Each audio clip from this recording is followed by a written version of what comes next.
Welcome to Happy Homes and Gardens. I am your host. My name is Daphne Royse. I am a real estate broker, architecture, and interior designer. Almost all video gamers know Ivan Linn, who is best known for his work in the music production used in the video games in the Final Fantasy and Kingdom Hearts series. Ivan was born in Taiwan, grew up in Germany, and earned his master's degrees in piano performance from Yale University and currently resides in the United States. Ivan is an entrepreneur, pianist, actor, video game music producer, composer, music director, and chief conductor of Assassin's Creed Symphony World Tour, production executive of Goldstones Studios, and the co-founder and CEO of the Web3 music platform, Wavv. You have a most of title of anyone else I know of. Hi, Ivan. Hi, Daphne. Thank you so much for having me. You play music since you was young. And when did you discover, or your parents discovered that you have a music talent? So I remember when I was 5, I moved over to Switzerland. And that was actually the first time that I was experiencing music, and in particular piano. I remember that, so I went to kindergarten there in a small town called Yanis, which is 2 hours away from Zurich. And I remember that was a music lesson, music class, where I put up my very first joined piano recital over there. And that was my first experience on a stage with a piano playing for people there in public. And after that, I was pretty much involved in Yamaha Music School when I was somewhere around 8 years old or 9 years old. But it was actually until when I was 12 years old, I decided to really focus on classical music, classical piano training when I was 12. So I started actually relatively late compared to my colleagues, my friends at the time. Like, they would start music training when they were sometimes when they were 4, or when they were 5 years old, professional training. But I started professional training when I was 12, so that was relatively late. So how would people, or even you, manage to play piano in such young age? Because normally your hands have to be big enough to play piano. Well, I don't think that there were music pieces designed for younger kids. You don't necessarily need to play Rachmaninoff or Liszt, where just as I said, you need a larger size of hands in order to play such music. But there are all different kinds of levels of music that you can play in a different age. But I think the most important part is that, in addition to technique, it's the way to get a sense of musicality and the way of seeing how music could sort of influence or reflect on emotion of people, like through melody, through chords progression, through rhythm, through a lot of elements from music. So it's really getting into the music scene where you get to start getting a sense, oh, so this is a dance music, this is a romantic music, this is a happy music, this is a piece of a sad music. So we get a sense to start exploring all different kinds of characters, personality in music when we were young, so that we would go forward with what kind of genre and what kind of style we would be focused on later on. Were you influenced by any family members to play musical? So both my parents were photographers at the time, and I guess at the time the living room was a studio. Like, they would shoot and film items, film figures And that's when I started to get to know, oh, okay, so this way, this angle of doing photo shoot would look better, where it will look with the reflections or the different angles of light that would be able to provide a better presentation. So actually, that was during the period of time I started to cultivate myself as part of sensing what's beauty, what's things that you would enjoy watching and seeing, and that sort of connects me back to in terms of the taste of music. I mean, after all, photography can be part of art. Do you play other instruments other than piano? So I played piano and any instrument that has keys, like whether it's a keyboard, it's a MIDI controller, or it's a harpsichord or a pipe organ. But when I was young, I also learned to play violin, flute, some traditional instruments, folk instruments. So I was pretty much getting to know a lot of options of instruments that I could play. And I also, at some point, I started to do a little bit of conducting. So I enjoyed a lot of different instruments and different things in music, for sure. So what is your favorite instrument? Instrument? I would say piano, but after I started to conduct symphony orchestra, conducting is a different level of being deeply satisfied about communicating with musicians and putting together a piece of great music coming from, sometimes can be a piece of 100 people on the stage with a symphony orchestra, the choir, and this is a pure joy making music. In addition to playing piano, I love conducting a lot. So when you're conducting, it could be maybe 100 members on the symphony team. Yeah. How will you manage it? Yeah. I mean, you're professionals, you probably know this, but for me as an audience, just kind of amazed me that you can hear every single sound for every single instrument. Right. So I remember my very first public conducting experience was actually in San Francisco, and my conducting debut, I was very lucky to have been involved in the music production of Assassin's Creed, which is a video gaming IP developed by one of the largest developers in the world, Ubisoft.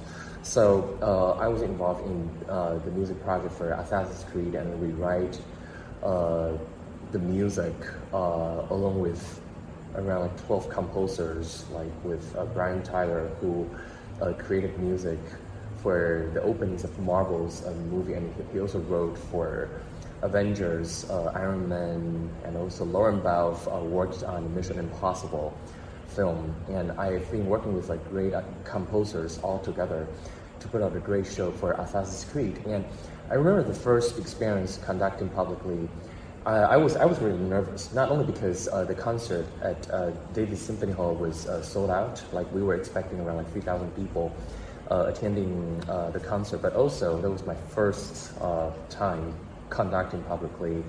And a little bit of backstory, that is, I wasn't at the time given rehearsal. So there was only one dress rehearsal, which is in the afternoon of the concert date. And for a 2-hour-long program, I've got 3-hour rehearsal in the afternoon, minus 30 minutes of taking break for musicians. So I've got like 2.5 hours to rehearse a 2-hour-long program in that afternoon. So I learned from that experience that in addition to making music, the most important part is how to communicate with musicians and artists, because artists, musicians, symphony orchestra, for that concert, they're listening, they're watching the conductor to give them instructions and to guide them, to lead them to making music. So I remembered, first of all, when I rewrote the symphony, I sort of know that, okay, so maybe there was not much time for rehearsal, so that I have to work on the music score that would be a little easier for musicians to read, for musicians to perform. And also, the first thing that I wanted to establish as soon as I was on the podium, I wanted to establish this great relationship between composer, conductor, and the orchestra. So it's actually all about the communications, talking to musicians, and pretty much create this vibe that's positive, that making music is such a joy. So with that establishment made at the very beginning of the rehearsal, while you started to see the flow going really positive and smooth, that we are all together making music for a great night in front of 3,000 people. So that was quite an experience. Making debut as a conductor at Davis Symphony Hall with the full house, and also with great music, with great crowd joining us that night. And that's the pure joy about creating and making music. I heard that was a very successful event for you. Yes.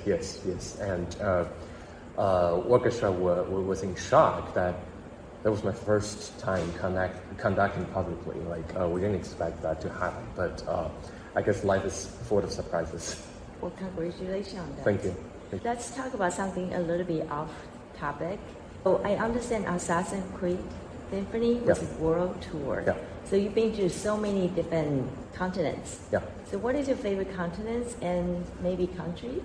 I love London, Paris, and Kyoto a lot. I mean, we've been touring hundreds of cities in the world, and I remember for those cities, usually we don't have a lot of time to explore because it's like back to back. When you finish the concert, the next day, 4 a.m., you have to head to the airport for next city. But for London, I did take some extra days over there, and we had a very successful concert there at Eventing Apollo in London. What triggers me is definitely the culture and people over there. It's all about art and beautiful things, including culture, including people over there. And also when it comes to food, I was so impressed by the food in Kyoto, in Paris, French cuisine. So it's very hard to pick one single place that I would really love, but definitely London, Paris, and Kyoto. They are the three places that I remembered a lot, and with really good impression about all local things. Good to know. Yes. Curious, what kind of music do you normally listen to during your leisure time? Yeah, so I pretty much listen to everything from classical to pop to world music, jazz. Recently I started to listen to blues. It's pretty much everything. Everything? Yeah, electronic music as well, EDM, I love it. Okay, let's talk about classical. So who's your favorite conductor? Conductor, I would have to say, I sort of growing up watching Herbert von Karajan, not live, but through at the time there was DVD, VHS. It was when he was leading Berlin Philharmonic. At the time, you really see how he puts together a whole presentation for a symphony orchestra, whether it's for Beethoven Symphony, for Tchaikovsky, for Mahler, or even opera. You see the one entity that is presenting music in a way that is so in principle and discipline, but also so creative at the same time. And I was very lucky to have lived in Berlin for a year, in the year of 2005. And that was at the time when Simon Rattle was taking the music director of Berlin Philharmonic. So I got a chance to really listen to the orchestra live many times when I was in Berlin for that entire year. So you see the legacy that Herbert von Karajan left to the orchestra, and through Claudio Abbado, Seiji Ozawa, then Simon Rattle, you see the transition and the transformation from the symphony orchestra that carried the legacy, the culture, and the way they were rehearsed, putting all together. It was really dream come true to have witnessed that orchestra perform live. Do you have a favorite type of music? I'm talking like classical, romantic, Baroque. So very surprisingly, it's electronic music for me.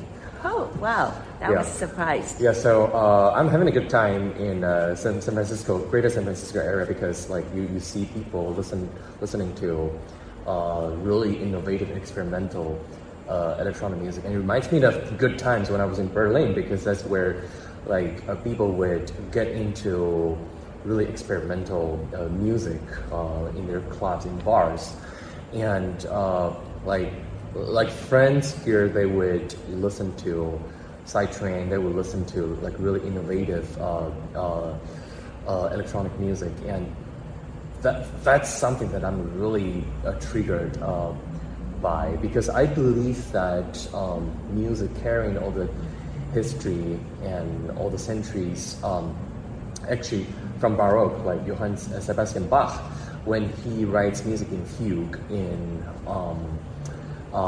with counterpoint, you actually start to see, okay, so music is actually really in a logical form where its emotion was revealed through a very logical sense of mind.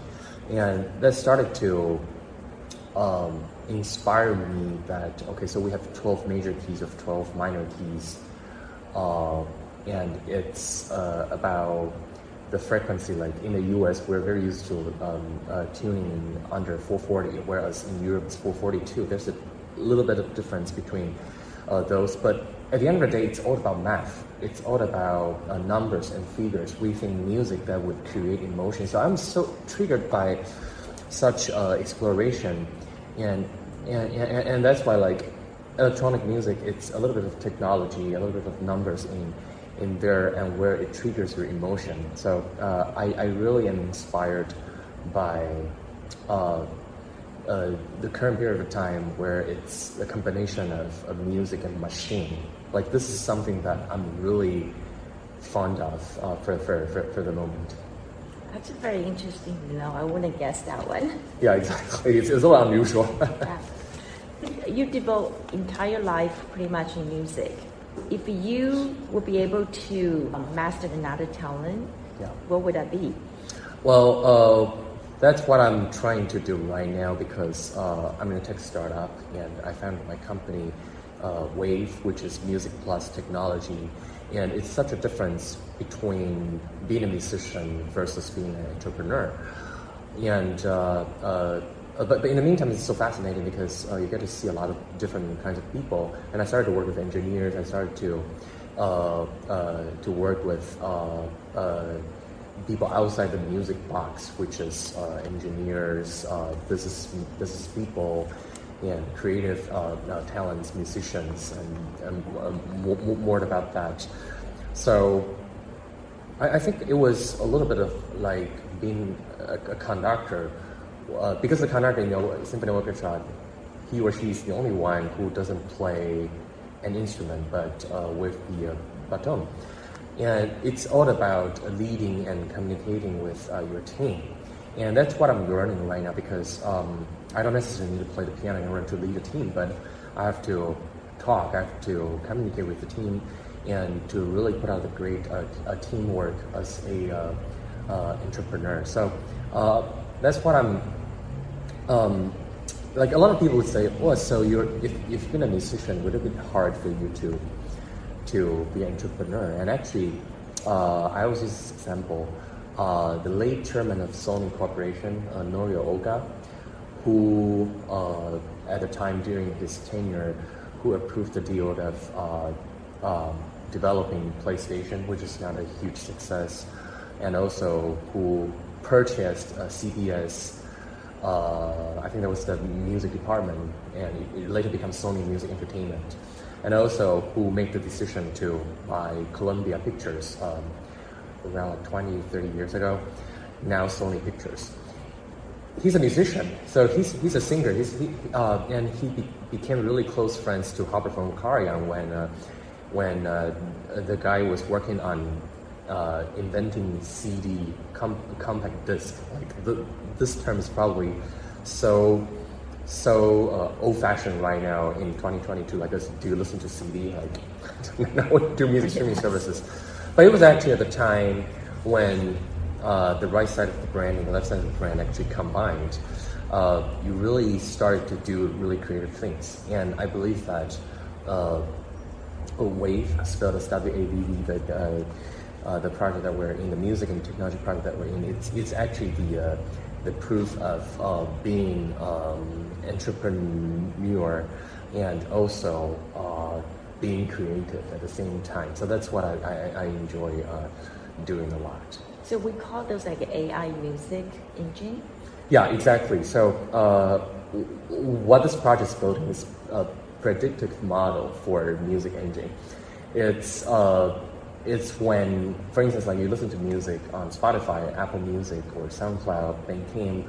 The thing is that for a lot of music consumers, a lot of times they don't necessarily know exactly what's next or what would be the next music that they want to listen to, and so usually they would rely on a playlist curated by the recommending engine. But the thing is that even though I listen to Bruno Mars, for the next song, I wanted to listen to something similar or something that I would be interested in. But I don't necessarily always carry the knowledge of the music library that, okay, so after Bruno Mars, I wanted to listen to a little bit of Maroon 5, followed by Sam Smith or Lady Gaga, followed by Katy Perry. So a lot of times we consume music because we wanted to be creative and we wanted to relax, or just wanted to have a good time. But in terms of recommended engine, right now, there's a lot that we can work on.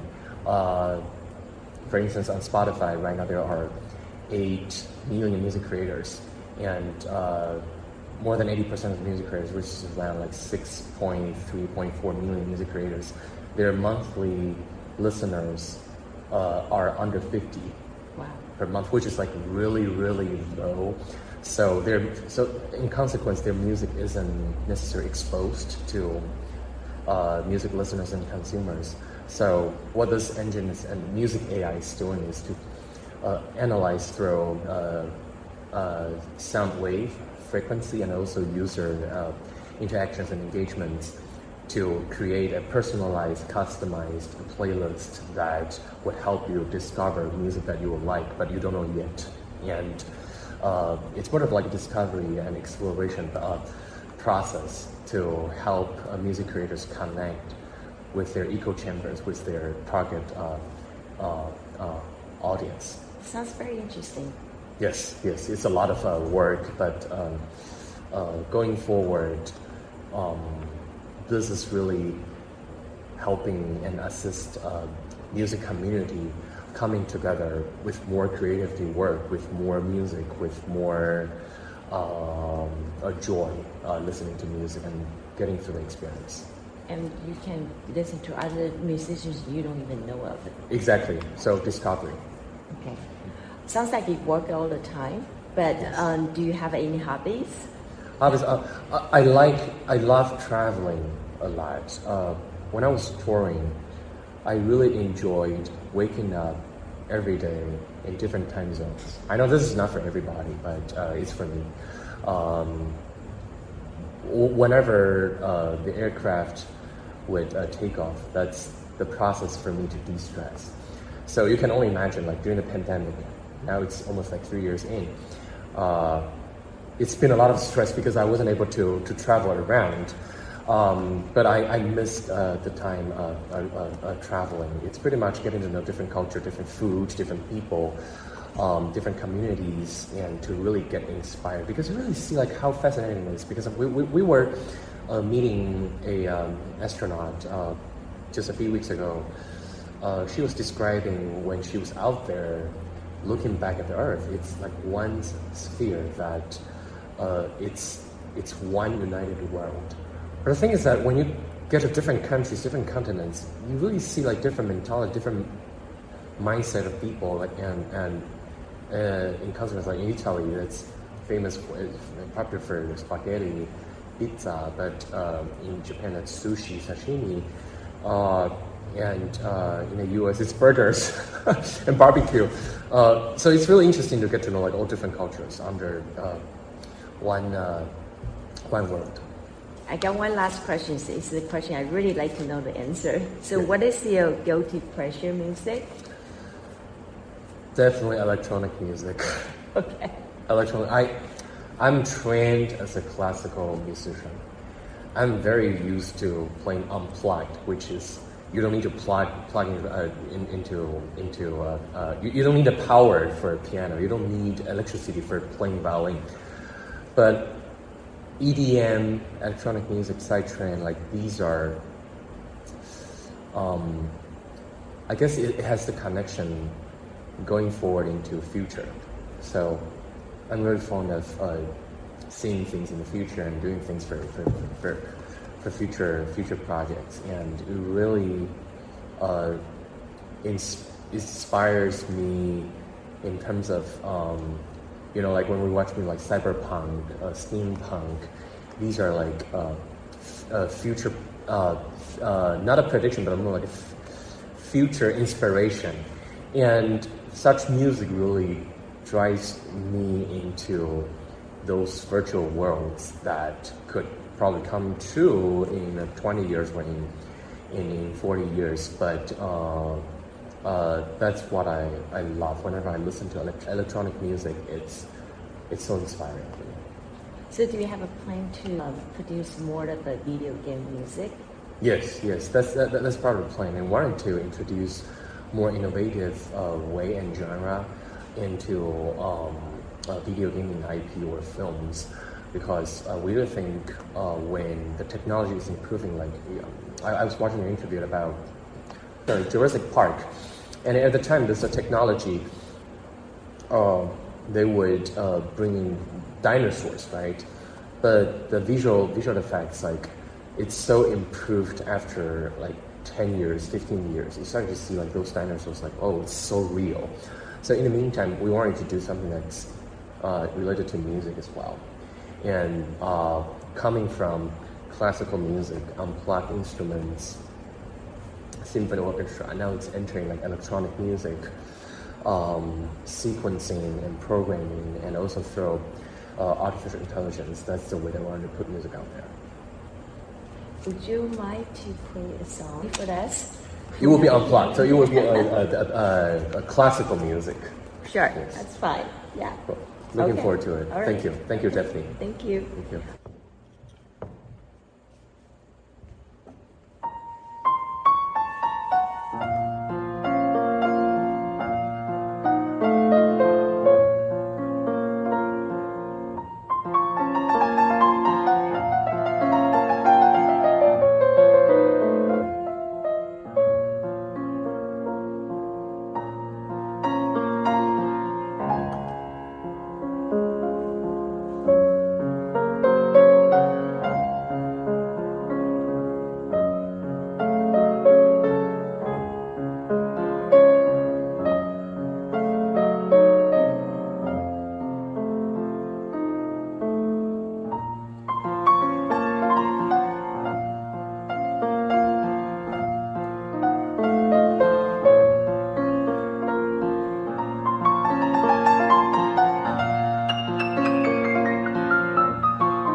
That was beautiful. Thank you.